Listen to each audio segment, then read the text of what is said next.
Steps in English గ్రామర్లో మన 9th step. Already మనం 8 steps complete చేసేసాం. ఈ వీడియోలో 9th స్టెప్ గురించి చూద్దాం.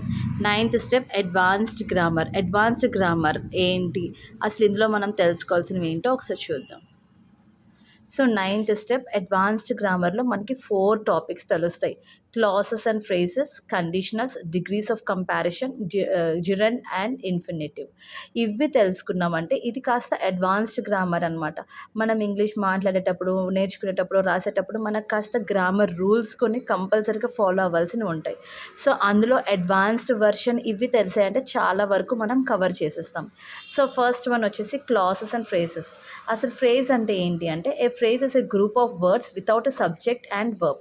సబ్జెక్ట్ అంటే ఏంటి, ఏదైనా పర్సన్ గురించో, ఏదైనా పర్టికులర్ ఒక మనిషి గురించి మాట్లాడడమో, థింగ్ గురించి ఏదైనా మాట్లాడదాం, పర్టికులర్ ఒక విషయం గురించి మాట్లాడేటప్పుడు దాన్ని మనం సబ్జెక్ట్ అంటాం. వర్బ్ అంటే ఏంటి, ఏదైతే పని జరుగుతుందో దాన్ని వర్బ్ అంటాం.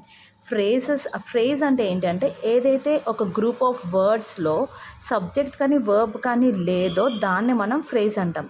For example, in the garden with a smile. ఇక్కడ in the garden, the person is in the garden అన్నాము అంటే the person is digging or the person is planting something in the garden అన్నాము అంటే అప్పుడు subjective verb add అవుతుంది. But అవేవి లేకుండా సింపుల్గా in the garden with a smile అనేది simple without subject and verb. ఈ సబ్జెక్ట్ అండ్ ఫ్రేజ్తో ప్రాబ్లం ఏంటి అంటే, మనకి సబ్జెక్టివ్ వర్బ్ లేకుండా ఒక సెంటెన్స్ ఫామ్ చేసాము అంటే దాని మీనింగ్ మనకు అర్థం కాదు. దానికి టు ఏంటి, ఫ్రో ఏంటి, అసలు మీనింగ్ ముందు వెనక ఏమీ అర్థం కాదు. జస్ట్ ఇన్ ద గార్డెన్ ఇందులో మనం ఏదైనా ఫిల్ చేసేసుకోవచ్చు. విత్ ఎ స్మైల్ ఇందులో మనం ఏదైనా ఫిల్ చేసేసుకోవచ్చు. సో వీటిని ఫ్రేజెస్ అంటాం అనమాట. ఏదైతే సబ్జెక్టివ్ వర్బ్ ఉండదో దాన్ని మనం ఫ్రేజ్ అంటాం. ఇప్పుడు క్లాస్ అంటే ఏంటి, a clause is a group of words with subject అంటే verb.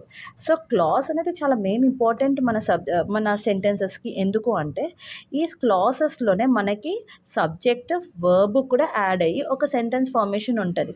She is reading because he was late. ఇవన్నీ ఏంటి, వర్బ్ ఉంటుంది, సబ్జెక్ట్ ఉంటుంది, మ్యాటర్ ఏంటి అనేది మనకి క్లియర్గా అర్థమైపోతుంది.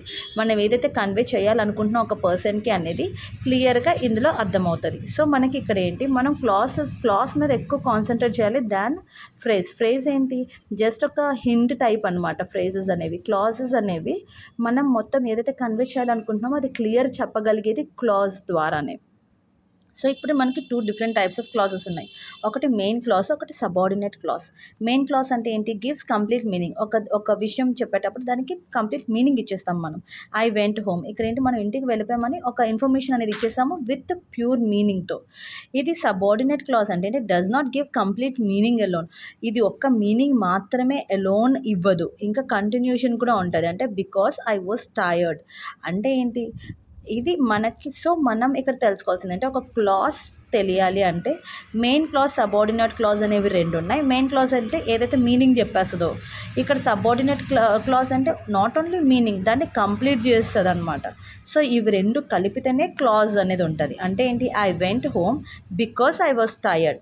సో ఇక్కడ మనకి తెలియాల్సింది ఏంటి అంటే, main clause plus subordinate clause చేస్తే మనకి పూర్తిగా కంప్లీట్ సెంటెన్స్ అనేది ఫామ్ అవుతుంది. సో మనకి main clause important, subordinate clause కూడా ఇంపార్టెంట్. సో దట్ మనం మాట్లాడే మ్యాటర్ ఏంటి అనేది ఈజీగా కన్వే అవుతుంది. I went home because I was tired. ఇక్కడ మనం క్లియర్గా కన్వే చేసాము, మన మెసేజ్ని క్లియర్గా కన్వే చేసేసాం అనమాట. ఇప్పుడు నెక్స్ట్ సెకండ్ టర్మ్ ఏంటి, కండిషనల్స్ గురించి మనం తెలుసుకోవాలి. ఇక్కడ కండిషనల్స్ అంటే ఏంటంటే, ఏదైనా సెంటెన్స్ ఇఫ్తో స్టార్ట్ అయిందంటే, అంటే ఇప్పుడు మనం ఒక సెంటెన్స్ని కంప్లీట్ చేయలేదు, సగం చెప్పాం, ఇఫ్ అని జోడించి దాని కండిషన్స్ చెప్తున్నాం, అప్పుడు దాన్ని కండిషన్స్ అంటాం అనమాట. దీనికి మనకి 4 టైప్స్ ఆఫ్ కండిషన్స్ ఉన్నాయి. కండిషన్స్ ఏంటి చేస్తుంది అంటే, కండిషన్స్ ఎప్పుడు యూజ్ చేస్తాము అంటే, ఏదైనా ఒక సిచ్యువేషన్ని కానీ ఏదైనా రిజల్ట్ని కానీ మనం ఎక్స్ప్లెయిన్ చేయాలి అనుకుంటే, ఒక కంటిన్యూటీ ఆఫ్ ఎ సెంటెన్స్ ఉంది అంటే అప్పుడు మనం కండిషనల్స్ యూజ్ చేస్తాం. ఫస్ట్ డిఫరెంట్ టైప్స్ అని చెప్పిన ఒక 4 కేటగిరీస్ ఆఫ్ కండిషనల్స్ ఉన్నాయి. Zero conditional, first conditional, second conditional, third conditional. Zero conditional అంటే జీరో కండిషన్ అనేది ఏది కూడా లేదు. ఇక్కడ జనరల్ ట్రూత్ అనేది ఉంటుంది. If you heat water it boils. ఇక్కడ ఏంటి, ఇది జనరల్గా మనకి ఒక ట్రూత్. ఒకవేళ మనం కానీ వాటర్ హీట్ చేసాము అంటే ఏమవుతుంది, బాయిల్ అవుతుంది. ఇఫ్ మనం అది చేస్తేనే అవుతుంది, ఒకవేళ అది చేయలేదనుకో మనకు అది జరగదు. అప్పుడు అలాంటి కండిషన్ అదేంటి, truth. First condition, real future possibility అంటే ఫ్యూచర్లోనే జరిగే పాసిబిలిటీ ఉండేదాన్ని ఫస్ట్ కండిషన్స్ అంటే. If it rains we will stay home.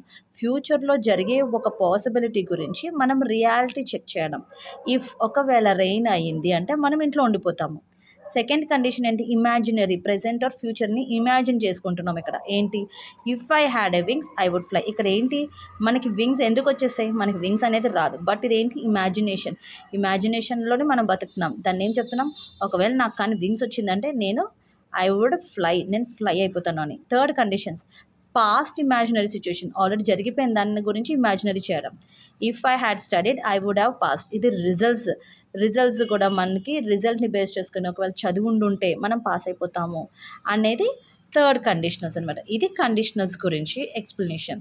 So degrees of comparison, మనకి డిగ్రీస్ ఆఫ్ ఏదైనా ఒక సెంటెన్స్ మనమైనా జనరల్గా మాట్లాడుకుంటున్నాము కానీ అయితే మనం కొన్ని కంపారిజన్స్ చేస్తాం. Without any comparisons we can't అంటాం కదా, మనం లివ్ కూడా చేయలేం వితౌట్ ఎనీ కంపారిజన్స్. ఇది ఆ type. So comparisons, degrees of comparisons ఉన్నాయి. మనకి 3 టైప్స్ ఆఫ్ కంపారిజన్స్ ఉన్నాయి. ఏంటి అంటే positive degree, comparative degree, superlative degree.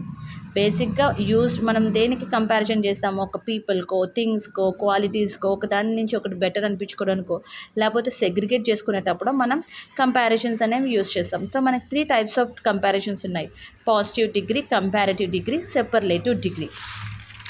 ఇవేంటి అంటే పాజిటివ్ డిగ్రీ అనేది మనకి నో కంపారిజన్, మనం ఎవరితో కూడా కంపేర్ చేయం. రియా ఈజ్ టాల్, లేకపోతే హీ ఈజ్ స్మార్ట్, లేకపోతే దిస్ ఈజ్ సూపర్. ఇక్కడ మనం ఇంకొక దాంతో కంపేర్ చేయట్లేదు. ఇక్కడ పాజిటివ్, మనకి ఏదైనా ఒకటే ఉంది, 2 ఫింగర్స్ చూపించి ఏది బెస్ట్ అనుకోవడం కాదు, ఒకటే ఫింగర్ చూపించి దట్ ఈస్ ద బెస్ట్ అని మనం ఫిక్స్ అయిపోయేదాన్ని పాజిటివ్ ఫింగర్ అంటాం. కంపారిటివ్ డిగ్రీ అంటే ఏంటి, ఎప్పుడైతే మనం 2 విషయాల్లో, 2 థింగ్స్ మధ్యలో కానీ, 2 పీపుల్ మధ్యలో కానీ, 2 క్వాలిటీస్ మధ్యలో కానీ ఎప్పుడైతే కంపేర్ చేస్తున్నామో దాన్ని కంపారిటివ్ డిగ్రీ అంటాం. For suppose Riya is taller than Sita. ఇక్కడ 2 పర్సన్స్ ఎవరెవరు అంటే రియా, సీత. ఇవి రెండిట్లో కంపారిజన్ పెట్టుకొని ఎవరు టాలర్ అనేది మనం డిక్లేర్ చేస్తున్నాం, Riya is taller than Sita అని. సూపర్లేటివ్ డిగ్రీ అంటే ఏంటి, కంపేర్స్ మోర్ దాన్ 2, ఒక గ్రూప్ ఆఫ్ థింగ్స్ని కానీ, గ్రూప్ ఆఫ్ పిక్చర్స్ని కానీ, గ్రూప్ ఆఫ్ పీపుల్ని కానీ పట్టుకొని అందులో ద బెస్ట్ చూడడమో, లేకపోతే అందులో కంపేర్ చేసుకొని ఫైనల్గా ఒకటి సెలెక్ట్ చేసుకునే దాన్ని సూపర్లేటివ్ డిగ్రీ అంటాం. Riya is the tallest girl in the class. Riya అనేది టాలెస్ట్ గర్ల్, అక్కడ ఆల్మోస్ట్ ఒక 10-15 గర్ల్స్ ఉన్నారు, వాళ్ళందరితో కూడా చూసుకొని రియాని మనం ఫైనల్ విన్నర్ని చేసేసాం, tallest girl in the class అని. So group of things or persons or పీపుల్ని పట్టుకొని మనం ఎప్పుడైతే ఫైనల్ చేసుకుంటామో దాన్ని మనం సూపర్లేటివ్ డిగ్రీ అంటాం. సో ఇక్కడ మనకి పాజిటివ్, కంపారిటివ్, సూపర్లేటివ్. పాజిటివ్ అనేది గుడ్ అనే దాని మీద వస్తుంది, దీనికన్నా కొంచెం బెటర్ కంపారిటివ్, బెస్ట్ అన్నిట్లో కల్లా బెస్ట్ ఏంటి అనేది చెప్పేది సూపర్లేటివ్. బ్యాడ్ చూసుకున్నా కూడా పాజిటివ్లో ఒక్కటే bad, this is bad, the taste is bad అనేది ఫిక్స్ చేసేస్తాం, ఒక్కటే బ్యాడ్ వచ్చేస్తుంది. అదే కంపారిటివ్లోకి వస్తే it is verse than that, దానికన్నా ఇది కొంచెం ద వర్స్ట్ అని పెట్టేసుకుంటాం. దేనికంటే అన్నిటిలో కంపేర్ చేసుకొని ఇదే ద వర్స్ట్గా ఉందని ఫిక్స్ అయిపోతాం. So beautiful, more beautiful, most beautiful. So final మనకి తెలుసుకోవాల్సింది ఏంటంటే జిరెండ్ అండ్ ఇనిషియేటివ్. ఇది ఏంటంటే వర్బ్స్ గురించి చెప్పేటప్పుడు మనం యూజ్ చేసే ఫ్రేజెస్ జిరెండ్ అండ్ ఇన్ఫినిటివ్. సో జిరెండ్ ఎప్పుడు యూజ్ చేస్తాము అంటే ఇంగ్ ఫామ్లో యూజ్ చేస్తాం, అదే ఇన్ఫినిటివ్ కానీ 2+ వర్బ్ యూజ్ చేస్తాం.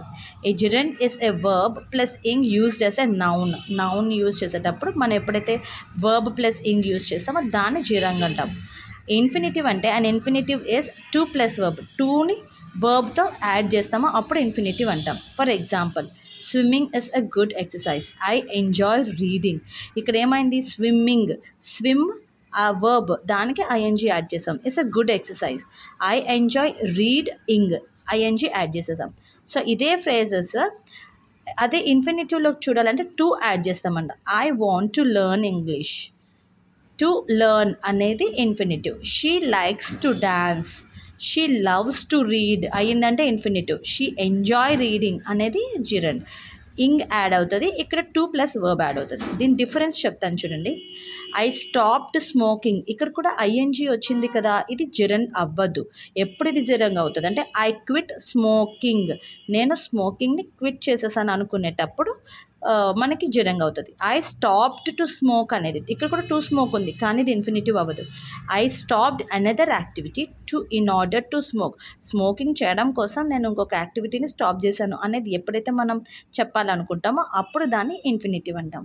ఇవన్నీ ఏంటంటే అడ్వాన్స్డ్ గ్రామర్ అనమాట. ఇవన్నీ మనకి వన్స్ ఒక చిన్న గ్లిమ్స్ లాగా మనకి దీని గురించి తెలిసింది అంటే ఇవి దేనికి యూజ్ అవుతాయి అంటే మనం ఎప్పుడైతే మాట్లాడడానికి ఇంగ్లీష్ యూజ్ చేస్తాం కదా, అలాంటి వాటిలో మనం ఈ స్టెప్ని యూజ్ చేసుకుంటాము. ఈ అడ్వాన్స్డ్ గ్రామర్ మనకి ఎప్పుడైతే వచ్చేస్తుందో ఈజీగా మనకు కాన్ఫిడెన్స్ కూడా వస్తుంది, చదివేటప్పుడు కానీ, రాసేటప్పుడు కానీ, మాట్లాడేటప్పుడు కానీ. అట్ ద సేమ్ టైం ఇవి మనకి బేసిక్స్ లాంటివి.